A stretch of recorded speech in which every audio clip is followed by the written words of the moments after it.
اس غصے کا اظہار آپ ان آیات میں دیکھ رہے ہیں کہ اللہ تعالیٰ اس بندے سے جس نے اس کو قتل کیا اس سے ڈائریکٹلی نہیں اس جرم کے بارے میں سوال کر رہے، کیونکہ جیسے کہ انسان اس کی طرف متوجہ ہی نہ ہونا چاہے، بلکہ اس کی جگہ اس مظلوم بچی سے سوال کیا جائے گا، بھئی تمہارا کیا قصور تھا، تمہیں اس حال میں کیوں اس طرح سے مار دیا گیا؟ تو پھر وہ جواب دے گی۔ تو یہ آپ دیکھ رہے ہیں کہ یہاں پہ اللہ تعالیٰ کا غصہ۔ اور پھر آپ دیکھیے کہ مزید وہ لوگ کیا کرتے تھے کہ ایک عورت کے ساتھ شادی کی جاتی، پھر اس کے بعد اس کو کسی وجہ سے طلاق دے دی جاتی، اور پھر بھی اس کو چھوڑا نہ جاتا، یعنی اس کو کل معلقہ بنا کر اپنے پاس ہی رکھا جاتا تاکہ وہ کسی اور سے شادی نہ کرے، اور سال ہر سال تک وہ ایسے ہی کرتے رہتے، یا پھر ایک طلاق دیتے، پھر اس کو اپنا لیتے، پھر طلاق دیتے، پھر اپنا لیتے، اور طلاق کی کوئی لمٹ ہی نہیں تھی۔ شادیاں مرد کرتا چلا جاتا تو شادیوں کو کوئی لمٹ نہیں تھی، ایک ایک مرد کی 20 30 کتنی ہی خواتین بیویاں ہو سکتی تھی، کوئی لمٹ نہیں ہے۔ اور اسی طرح سے بعض اوقات ایک عورت کے ساتھ ایک سے زیادہ مرد ریلیشن رکھ سکتے تھے۔ تو یہ سب چیزیں جو تھیں انتہائی آر والی اور بری چیزیں تھیں۔ اسی طرح سے اگر گوشت پکتا تو اگر وہ زندہ جانور یعنی جو ہوتا جس کو ذبح کرتے تو اس کا گوشت عورت نہیں کھا سکتی تھی۔ اگر کوئی مردار ہے یا مردہ بچہ پیدا ہوا ہے کسی جانور کا، تو اس کو اگر وہ پکاتے تو پھر اس میں سے وہ عورت بھی کھا سکتی، یعنی بالکل سیکنڈ کلاس شہری کے طور پہ وہ اس وقت تھی۔ اب آپ دیکھیے کہ حالانکہ میں نے آپ کو یہ جیسے بتایا تھا کہ آخری پارہ مکی صورتیں ہیں، اور مکہ میں شروع میں عقائد پر زور دیا گیا، 3 عقائد اسپیشلی عقیدہ توحید، عقیدہ آخرت اور عقیدہ رسالت، لیکن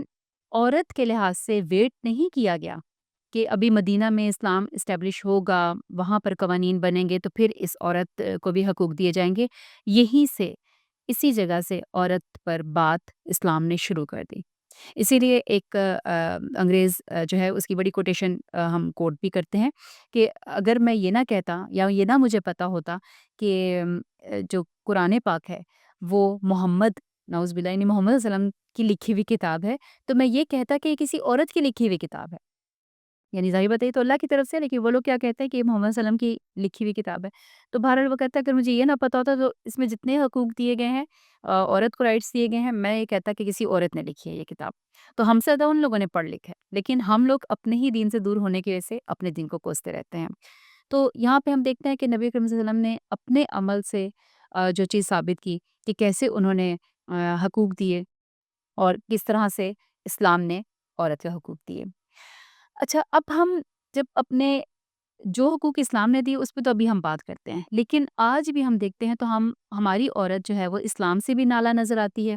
اور یہ بھی پتہ چلتا ہے کہ اچھا اسے لگتا ہے کہ اسلام نے اس کو مکمل حیثیت نہیں دی اور اس کو مکمل حقوق نہیں دیے۔ اس کے پیچھے اب ریزن کیا ہے؟ اس کے پیچھے ریزن ہے ہمارے آج کے دور کی جہالت۔ تین چار طرح کی چیزیں ایسی ہیں جس کی وجہ سے ہم یہ سمجھتے ہیں۔ نمبر ایک یہ کہ اسلام کو ہم نے سرے سے نہ پڑھا، نہ سمجھا، نہ جانا،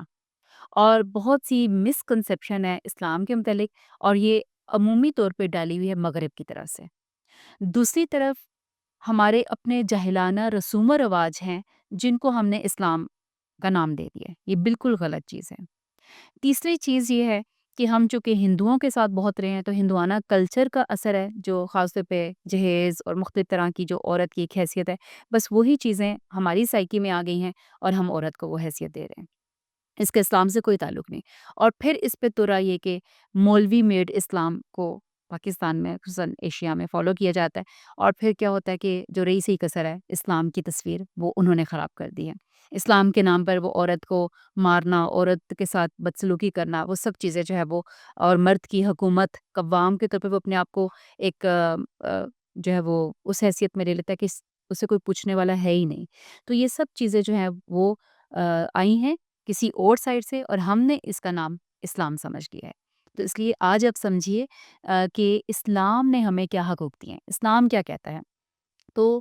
نمبر ایک یہ، یعنی اب یہاں سے ہمیں، یعنی آج کا لیکچر میں سمجھنے کی بہت ہی امپورٹنٹ ہے، اور ہمیں آج اپنے اس کانسیپٹ کو کلیئر کر کے اٹھنا ہے۔ اسلام نے بنیادی طور پہ جو تصور حیات دیا ہے وہ کیا ہے کہ انسان مرد و زن سب اللہ کی نظر میں برابر ہیں۔ تمام لوگ جو ہیں وہ آدم سے پیدا ہوئے، اور آپ نے کیا فرمایا کہ آدم مٹی سے پیدا ہوئے، کسی گورے کو کالے، کسی کالے کو گورے پہ، کسی عربی کو اجمی اور کسی اجمی کو عربی پہ کوئی فضیلت حاصل نہیں ہے۔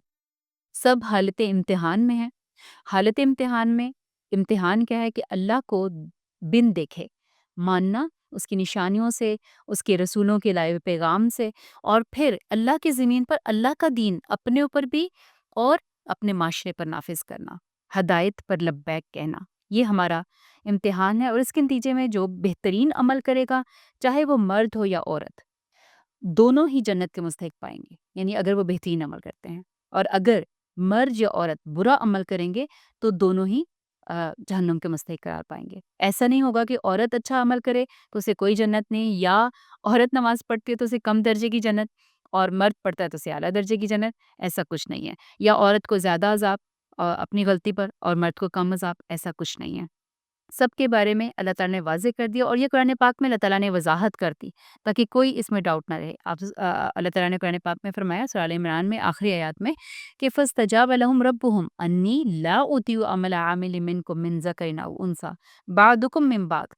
کہ میں کسی عمل کرنے والے کا عمل ضائع نہیں کروں گا، چاہے وہ مرد ہو یا عورت، تم بعض ہی میں سے تو ہو، یعنی ایک دوسرے سے تو پیدا ہوئے ہو، ایک نسل ہو، تو امتحان میں ہم سب برابر ہیں۔ ہاں، ایک چیز ہے کہ نسل انسانی کی بقا کے لیے، اسے آگے بڑھانے کے لیے اور دنیاوی نظام چلانے کے لیے اللہ تعالیٰ نے مرد و عورت کو بائیولوجیکل بھی تھوڑا سا ایک دوسرے سے قدرے مختلف بنایا ہے، اور اس کا دائرہ کار بھی قدرے مختلف ہے، لیکن دونوں اپنی اپنی ذمہ داریوں کی ادائیگی کے ساتھ ساتھ ایک دوسرے کے بھی معاون و مددگار ہیں۔ ایک دوسرے کے ڈومین کے اندر بھی وہ ایک دوسرے کے مددگار ہوں گے۔ تو اب ذمہ داریوں کا دائرہ کار جو اسلام نے دیا ہے وہ کیا ہے کہ مرد اور عورت سے جب وہ نکاح کے بندھن میں بنتے ہیں تو ایک خاندان وجود میں آتا ہے۔ خاندان کی جو تشکیل ہوتی ہے تو اس کا سربراہ یا قوام مرد کو قرار دیا، کسی ایک کو ہی قرار دینا تھا تو مرد کو قرار دیا، اور اس کے اوپر یہ ذمہ داریاں ڈال کے سمجھ لیجئے کہ اس کے اوپر ایک مشکل ڈالی ہے، یعنی یہ ایک جہاں پہ ہم کسی ڈیزگنیشن کو کوئی آنر سمجھتے ہیں تو وہ رسپانسبلٹی بھی اتنی ہی زیادہ ہوتی ہے۔ تو بہرحال قوام کا مطلب بھی سمجھنے کی بہت ضرورت ہے۔ لوگ کہتے ہیں میں قوام ہوں، یعنی میں گھر کا سربراہ ہوں، میری مانی جائے، ٹھیک ہے، لیکن کیا اس کا مطلب بھی سمجھیے۔ قوام کا مطلب ہوتا ہے ذمہ دار اور ٹیک کیئر کرنے والا، خیال رکھنے والا، اور تمام ضروریات زندگی مہیا کرنے والا۔ اسی وجہ سے کمانے کی ذمہ داری اللہ تعالیٰ نے مرد پر ڈالی، اور خرچ کرنے کی ذمہ داری مرد پر ڈالی، یعنی وہ اگر یہ حیثیت قوام کی ہے تو پھر وہ یہ کام کرے گا، اور پھر عورت جو ہے وہ اس کی معاون و مددگار ہوگی۔ اسی لحاظ سے اللہ تعالیٰ نے وراثت کی جو تقسیم کی، جس میں خواتین اکثر ناراض ہو جاتی ہیں کیونکہ ان کو اس بات کا مطلب سمجھ نہیں آتا کہ مرد کو اس لیے عورت سے دگنا حصہ ملتا ہے، یا عورت کو مرد سے آدھا حصہ اس لیے ملتا ہے کہ مرد جو ہے جب گھر کا کوئی بھی مر جاتا ہے اس کی وراثت سے ایک بیٹا سپوز حصہ پاتا ہے، تو اگر ماں زندہ ہے تو ماں کی ذمہ داری اب کس کے اوپر ہے؟ خرچ مرد نے کرنا، اس کی ذمہ داری ہے۔ اگر بہن موجود ہے تو بہن پہ خرچ کرنے کی ذمہ داری مرد کی ہے۔ اگر شادی شدہ ہے، بیوی موجود ہے تو بیوی پر خرچ کرنا اور اس کو مہر دینا اس مرد کی ذمہ داری ہے۔ بیٹی موجود ہے تو بیٹی کی ساری کفالت یا اولاد جتنی ہے اس کی کفالت مرد کی ذمہ داری ہے۔ اتنی جگہوں پہ جس نے ذمہ داریاں ادا کرنی ہے تو اس کو اللہ تعالیٰ نے صرف ایک حصہ ہم سے زیادہ دلوایا ہے۔ میں تو کہتی ہوں اسے زیادہ ہونا چاہیے تھا تاکہ وہ مزید اچھے طریقے سے، لیکن میں یہ نہیں کہہ رہی کہ اللہ تعالیٰ کے، میں کہہ رہی ہوں کہ اللہ تعالیٰ نے پھر بھی آپ دیکھیے کہ جو اس کے پاس جا رہا ہے وہ تو اگین ہم ہی پہ خرچ ہو رہا ہے، لیکن جو عورت کے حصے میں آ رہا ہے تو وہ اس کی ڈائریکٹ پاکٹ منی میں جا رہا ہے، اس پہ کوئی بھی کسی خرچ کرنے کی ذمہ داری نہیں ہے۔ ہاں، اگر وہ خود سے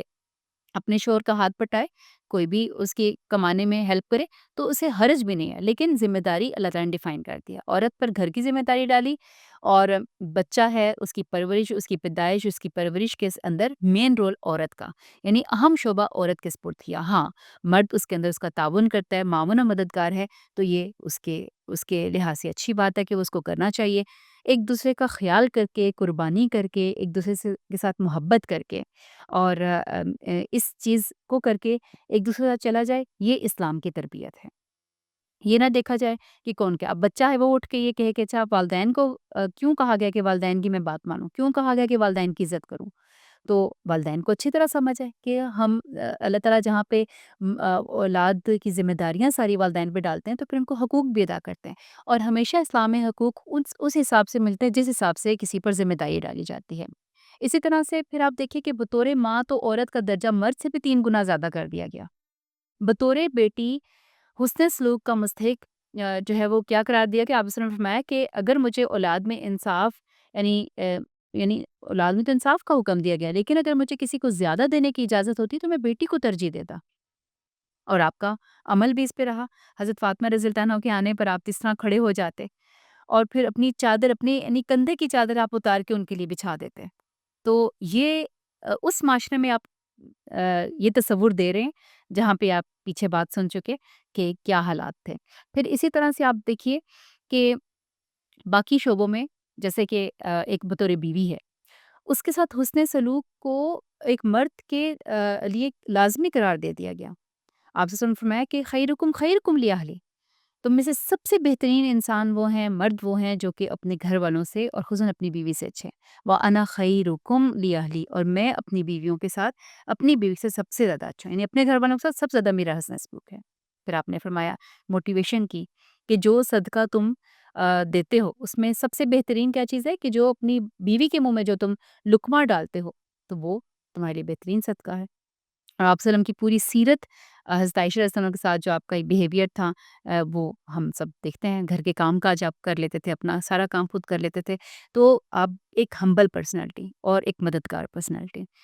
اور ایک آیت جو بہت زیادہ غلط کوٹ کی جاتی ہے کہ جس میں آتا ہے نا کہ فَضْرِبُوهُنَّ، کہ قرآن پاک میں تو لفظ استعمال ہو گیا جی کہ مارو، اب نہ ہم پیچھے دیکھتے ہیں بات کیا اور یہ نہ آگے دیکھتے ہیں بات کیا اور یہ ہم ایک لفظ دیتے ہیں کہ عورت کو مارو، ایسا نہیں ہے۔ یہاں پر آیت کو پڑھیں، اس کا ترجمہ پڑھیں، اس کے اندر 2 طرح کے کام ہیں جس میں کہ ایک عورت کے اوپر ہاتھ اٹھایا جا سکتا ہے، اور وہ اس کی بھی ایک طریقہ کار ہے، پورا ایک پیٹرن بتایا گیا۔ وہ کیا؟ نشوز یا بے حیائی کا کام کرنا۔ ایک عورت اگر نشوز کرتی ہے اور یا بے حیائی کو تو سب جانتے ہیں، یعنی کوئی بھی اگر ایسا کام کرتی ہے ظاہر بات ہے کہ مرد کی ذمہ داری ہے کہ اس کو روکے۔ جیسے کوئی بچہ ہے، آپ کی اولاد ہے، اگر وہ کوئی برا کام کرے، بچہ کسی بری سائڈ پہ جائے گا تو کیا ہوگا کہ اس کو ڈانٹ سکتے ہیں، اور اچھے والدین تو بچے کی تربیت کے لیے اس کو ڈانٹتے ہیں، اس کو سمجھاتے ہیں۔ تو سیم ایک عورت کی ذمہ داری جیسے ایک مرد پر ہے۔ پھر اسی طرح سے نشوز کیا ہے کہ اگر جیسے کوئی عورت بہت زبان کی تیز ہے، گالم گلوچ یا اس کے لڑائی جھگڑے والی، ایون جو ہے وہ ہر معاملے میں اس کے اندر ایک عجیب طرح کی اٹھان ہے، اور تو ایسی عورت جو ہے ظاہری بات ہے کہ اس کو بھی پھر تھوڑا سمجھایا جائے گا، اور پھر اس کے 3 سٹیپس بتائے گے۔ یعنی آپ یوں سمجھے نا کہ آپ کا بیٹا، آپ کا بچہ باہر جا کے ہر کسی کے لڑ جھگڑ کر آ جاتا ہے، کسی کو گالی دے کے آ جاتا ہے، کسی کو مار کے، تو والدین نہیں سمجھائیں گے نا۔ تو یہی بات یہاں پر، اور پھر 3 سٹیپس بتائے گئے کہ سب سے پہلے ہاتھ نہیں اٹھانا، مرد کو کہا گیا کہ سب سے پہلے تم اس کو سمجھاؤ گے۔ وَعِظُوهُنَّ، یہ کوئی آیت کا یہ حصہ نہیں بڑھتا کہ اس کو نصیحت کرو، اس کو سمجھاؤ۔ نہیں سمجھتی تو پھر اگلا درجہ کیا ہے کہ اپنے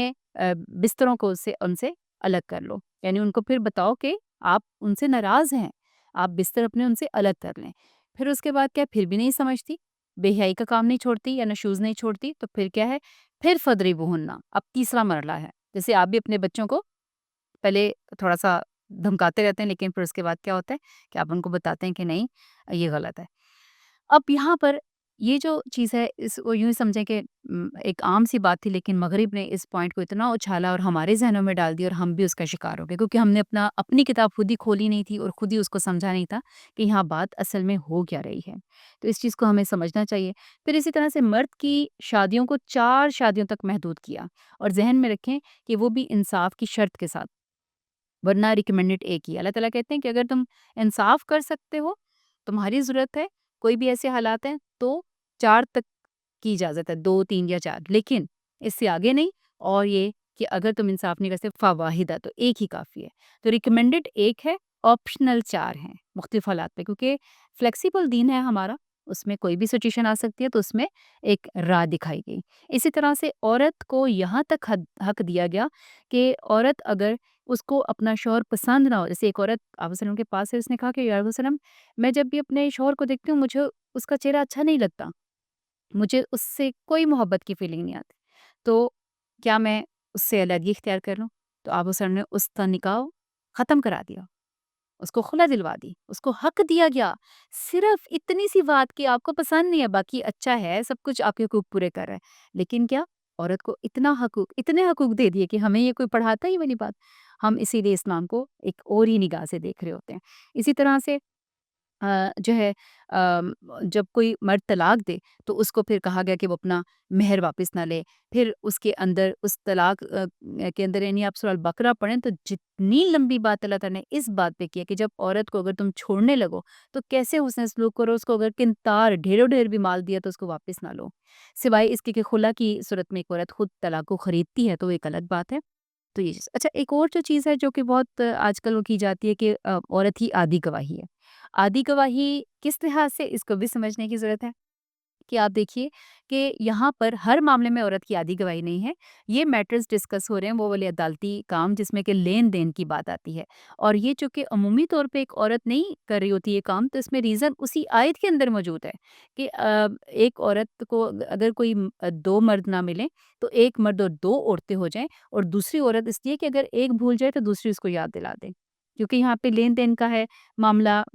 مختلف طرح کے ایسے معاملات میں عورت اکثر نہیں ہوتی، وہ گھریلو یا گھر کے اندر موسٹلی ان کاموں میں ہوتی ہے، تو اس کو ایک آپشن دیا گیا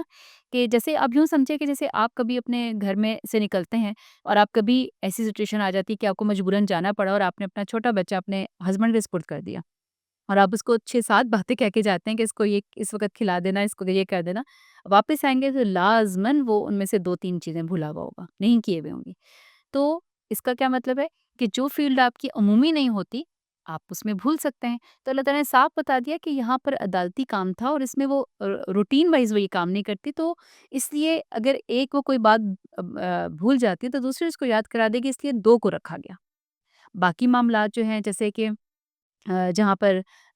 زنا یا جو اس طرح کی جو چیزیں آتی ہیں، یعنی جہاں پہ کسی مرد یا عورت پہ الزام کی بات آتی ہے تو وہاں پہ ایک عورت کی اپنے متعلق یا وہاں پہ آپ دیکھتے ہیں کہ اکیلی گواہی بھی وہ چل جاتی ہے، تو مختلف سچویشن کے اندر اسی طرح سے ایک عورت کو کوئی بندہ طلاق دیتا ہے اور وہ کہتی ہے کہ جو ہے یعنی وہ اس حمل سے ہے تو اس کی اکیلے کی گواہی کافی ہے، یعنی میں آج کے دور کی بات نہیں کری، آج کل تو الٹرا ساؤنڈ یا بڑی وہ جدید مشینیں بھی ہیں، لیکن پہلے زمانے سے آپ اگر بات کو لیں تو اس وقت اکیلی اس عورت کی گواہی مانی جاتی تھی کہ ہاں شی از پریگننٹ، تو یہاں پر آپ دیکھتے ہیں کہ اکیلے ایک عورت کی گواہی بھی مان جاتی ہے، تو ہم چیزوں کو سمجھ کے نہیں چلتے ہیں۔ اسی طرح سے آپ دیکھیں کہ عورت پہ کمانے کی ذمہ داری تو نہیں ہے، لیکن اس کو یہ رائٹس دیے کہ وہ ایجوکیشن حاصل کر سکتی ہے، وہ ایک بزنس رن کر سکتی ہے۔ حضرت عائشہ رضی اللہ عنہا، حضرت حفصہ رضی اللہ عنہا جو ہیں انہوں نے اپنی پوری زندگی جو ہے وہ تعلیم حاصل کی اور آگے پہنچائی۔ حضرت خدیجہ رضی اللہ عنہا جو زبردست قسم کی بزنس وومن تھیں اور انہوں نے بہت زبردست بزنس ہمیشہ ویسے انہوں نے ان کو کبھی منع نہیں کیا اس چیز سے، تو اس چیز کو اللہ تعالیٰ نے برقرار رکھا۔ پھر اسی طرح سے آپ دیکھیں کہ حقوق اور مرتبے کے لحاظ سے آپ جو چیزیں ہم دیکھتے ہیں کہ جو اللہ تعالیٰ نے عطا کی اس چیز کو ویسٹ کے لوگ جو ریورٹ مسلم خواتین ہیں، اگر آپ ان کی سٹوریز کو دیکھیں تو وہ اس چیز کو فیل کر رہی ہوتی ہیں، اور وہ چونکہ ریورٹ ہوتی ہیں لہٰذا وہ اسلام کو اسٹڈی بھی کرتی ہیں اور وہ بتا رہی ہوتی ہیں کہ اسلام نے کتنے حقوق دیے ہیں، جبکہ ہمیں خود جو بائی برتھ مسلم ہیں ہمیں نہیں پتہ ہوتے وہ حقوق۔ آپ دیکھیے کہ ایک اور جو چیز بہت زیادہ وہ کی جاتی ہے کہ اچھا اسلام میں عورت ہی کو کیوں کہا گیا کہ وہ پردہ کرے یا وہ اپنے جسم کو ڈھانپے، ظاہر بات ہے زیادہ پریشیس چیز ہے، اسی کی زیادہ حفاظت میں رکھنا ہوگا۔ ایک جو سونے کا زیور ہے اس کو آپ کہاں رکھتے ہیں اور گھر کی جو لکڑی اور لوہے کی چیزیں وہ کہاں پڑی ہوتی ہیں، تو فرق ہے، یہ ہمیں سمجھنا چاہیے۔ اللہ تعالیٰ نے ہماری سیفٹی کرنی چاہیے، باقی مرد کو بھی غض بصر کا یا نگاہوں کو نیچے رکھنے کا حکم دیا گیا ہے، تو یہ چیز اچھا اس میں ایک خاتون تھی جو کہ ریورٹ مسلم تھی، بڑی اچھی مجھے اس کی بات لگی۔ اس نے کہا کہ میں اسلام سے بڑا نفرت کرتی تھی اور خصوصاً اس بات سے کہ عورت جو بہت زیادہ ڈھانپنے کا وہ ہے، تو مجھے لگتا تھا کہ یہ مرد جو ہے مسلمان مرد ہے یہ اس عورت کو بالکل اس طرح سے کر کے رکھتا ہے اور یہ اس کی وجہ سے ایسے ہے۔ تو اس کا آفیشیل ٹور ایک دفعہ مصر والی سائڈ پہ وہ گئی اور وہاں کہتی ہے کہ میں ایک میٹنگ میں تھی، وہاں پہ ایک بہت بڑی خوبصورت پیاری سی ایک لڑکی پورے فل حجاب اس نے کیا ہوا وہ سرو کر رہی تھی، اور میں نے اس کو کہا مجھے غصہ آ رہا تھا اس کو دیکھ کے کہ مردوں نے اس کو کس طرح سے بالکل لپیٹا ہوا ہے اور اس طرح، تو اس نے کہا کہ مجھے تمہیں دیکھ کے ترس آ رہا ہے کہ تم اس حالت میں ہو اور تم اس طرح سے اپنے آپ کو تمہیں ڈھانپنا پڑ رہا ہے، کور کرنا پڑ رہا ہے۔ وہ مسکرائی اور اس نے کہا کہ نہیں، یہ تو میں اپنی مرضی سے کرتی ہوں، اور میں یہ اس لیے کرتی ہوں کہ مجھے میری لک سے نہ پہچانا جائے بلکہ مجھے میرے کام سے پہچانا جائے۔ وہ کہتی ہے کہ یہ جملہ اس کا میرے دل کو لگ گیا، اور میں نے کہا کہ اچھا، یہ تو کتنی آزادہ ہے، یہ تو کتنی واضح سوچ رکھتی ہے، یہ سوچ میرے اندر کیوں نہیں ہے کہ میں اپنی لک سے مردوں کو متاثر کروں یا کہ اپنے کام سے؟ میرے کام کی ورتھ نہیں ہے، میری لک کی ورتھ ہے۔ تو کہتی ہے تب سے میں نے اسلام کو اسٹڈی کرنا شروع کیا، اور پھر وہ کچھ عرصے کے بعد مسلمان ہو گئی، اور اب وہ خود اس پردے میں تھی جب وہ انٹرویو دے رہی تھی۔ بہرحال یہ چیزیں ہمیں ان کو سمجھنا چاہیے۔ باقی جو آج عورت اس دھوکے کا شکار ہے جو مغرب نے ہمیں ہمارے دین سے دور کرنے کے لیے کیا ہوا ہے۔ اگر ہم یہ دیکھیں، فیمنزم کو اگر ہم دیکھیں اور اس کی ہسٹری کو دیکھیں، تو آپ دیکھیں کہ جب اسلام نے 23 سال کے عرصے میں عورت حقوق دلا کر اور سارا کام فارغ کر کے اس کو وہ مقام دلا کر، تب سے وہ اب تک وہ مقام الحمدللہ اس کو انجوائے کر رہی ہے، وہ بلیسڈ ہے۔ لیکن جو بیچاری مغربی عورت، وہ آج تک وہ حقوق جو ہے وہ حاصل نہیں کر سکی، اور اس کی اسٹرگل کب سے شروع ہوئی تھی؟ 11ویں سینچری سے لے کر ہم دیکھتے ہیں کہ 15 سینچری کا جو 1000 کا جو یعنی اتنا جو ایک ٹائم پیریڈ ہے، اس کے اندر انتہائی مظلوم تھی عورت۔ باقی بھی ان کا پورا ہی یعنی اس کو ڈارک ایج کہا جاتا ہے یورپ کی، اور اس کے اندر خصوصاً یہ ہوا تھا کہ چرچ جو ہے وہ اس نے بہت زیادہ اس کا انفلوئنس تھا پوری ہیومن لائف کے اوپر، اور کنٹرول تھا اس کی ہر شعبے کے اوپر، ریاست سے لے کے نیچے ہر شعبے کے اوپر، اور پوپ جو تھا وہی سب کچھ تھا، اس کے آرڈر سب کچھ تھے، اور مذہب کے نام پر انہوں نے پھر وہ دھجیاں اڑائیں۔ اب عیسیٰ علیہ السلام جو مذہب لے کر تھے وہ تو اسلام ہی تھا، لیکن اس کے بعد ہم دیکھتے ہیں کہ جو تبدیلیاں ہوئیں، تحریفات ہوئیں، اور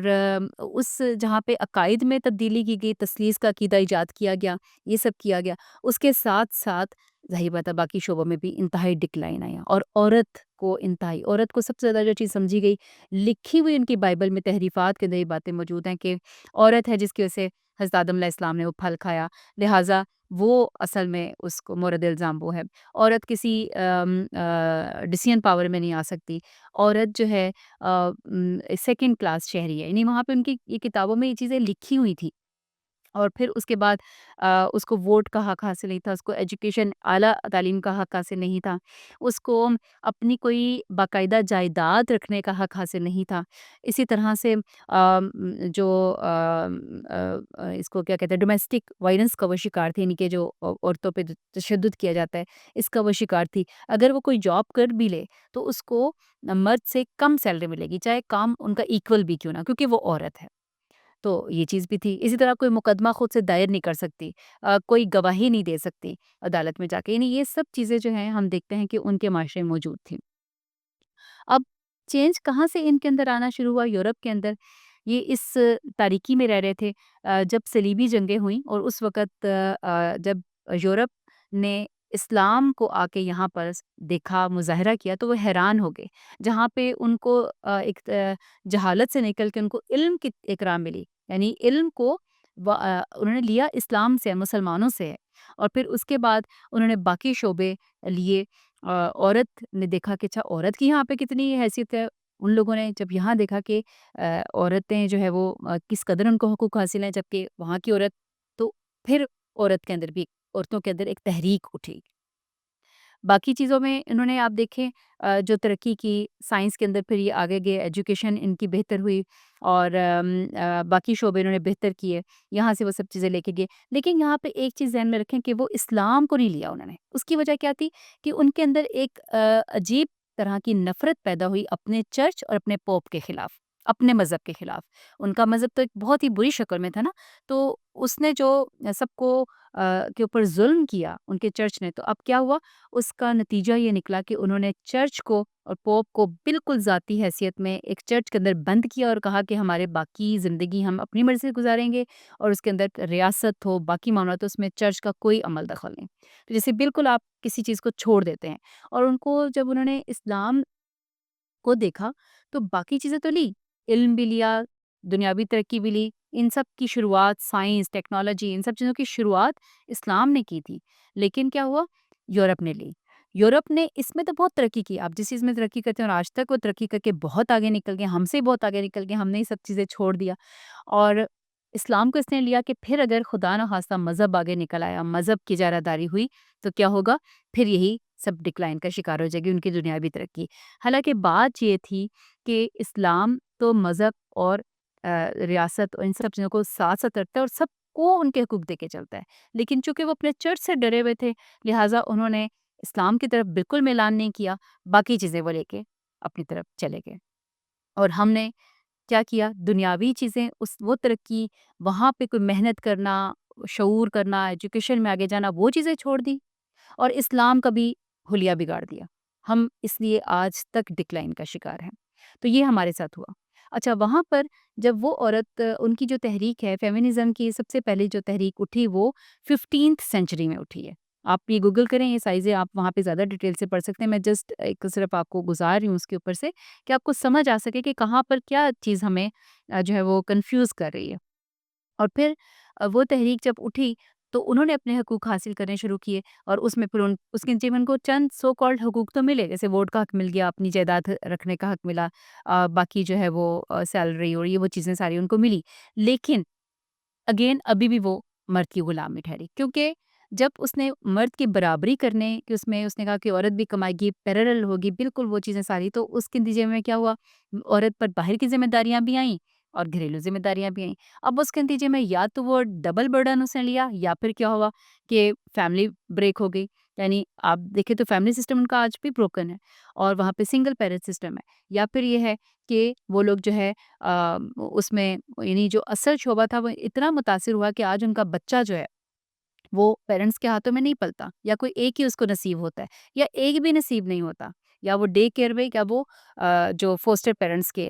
جو سسٹم ہے وہاں پہ ہم دیکھ رہے ہیں۔ اور اسی سے ان کی جو چونکہ ایک اہم شعبہ بچے نے ایک جن ہاتھوں میں تربیت پانی تھی، ایک پرورش پانی تھی، وہ سائیکولوجیکل مسائل جتنے وہاں ویسٹ میں ہیں وہ یہاں نہیں ہیں۔ جیسے دور کے ڈھول سہانے، ہم ان کو دور سے دیکھتے ہیں اور ہم سے متاثر ہو جاتے ہیں، حالانکہ عورت جو ہے وہ آج کمانے کے لحاظ سے، اپنے گھر کو ساتھ دیکھنے کے لحاظ سے وہ ڈبل برڈن کا شکار ہے۔ دوسری طرف وہ صرف مرد ہی کی غلام ہے جب وہ اپنے آپ کو، اپنی ڈریسنگ، اپنے آپ کو ایکسپوز جو وہ کرتی ہے، وہ ساری بھی تو ذہنی غلامی ہے کہ مرد کو ہی تو اس نے خوش کرنا ہے، وہ اپنے آپ کو دیکھتی ہی اس حیثیت سے ہے، اپنے کام کی ورتھ کے لحاظ سے نہیں دیکھتی، تو آج بھی وہ غلام ہی ہے۔ تو ہمیں ان چیزوں سے نکلنا ہے، ہمیں اپنی جو آزاد سوچ اور ہمارا جو مقام اسلام نے دیا ہے ہمیں وہ دیکھنا ہے۔ تو ان آیات کے ریفرنس سے اس ساری بات کرنے کا مقصد یہ تھا کہ ہم اپنے دین کو بہترین طریقے سے سمجھ کے پڑھیں، جہاں کنفیوز ہوتے ہیں کوئی آیت یا کوئی ہمیں روایت، اس میں کوئی لگتا ہے کہ اچھا یہ شاید ہمیں، تو ہمیں اس کو پوچھنا ہے، سمجھنا ہے، نہ کہ غلط کانسیپٹ بنا کے اسلام کو خیر بات کہہ دینا ہے۔ کتنے لوگ جو ہے وہ دنیاوی ترقی کے نام پر، سیکولرزم کے نام پر وہ اسلام کو چھوڑ رہے ہیں، چونکہ ان کو اس کا اثر پتہ نہیں ہے۔ تو اللہ کرے کہ ہم اسلام کی طرف آئیں اور ہم بھی ریورڈ ہوں، اپنے اسلام کو اہمیت دیں، کیونکہ اسی میں ہماری عزت اور شان ہے۔ اگر ہم صحیح ٹرو مسلم بنیں گے، اگر ہم اس کو صحیح طریقے سے اپنی زندگیوں میں اپنے اوپر لے کر آئیں گے۔ اللہم اجعلنا منہم۔ سبحانک اللہم و بحمدک، نشہد ان لا الہ الا انت، نستغفرک و نتوب الیک۔ السلام علیکم و رحمۃ اللہ وبرکاتہ۔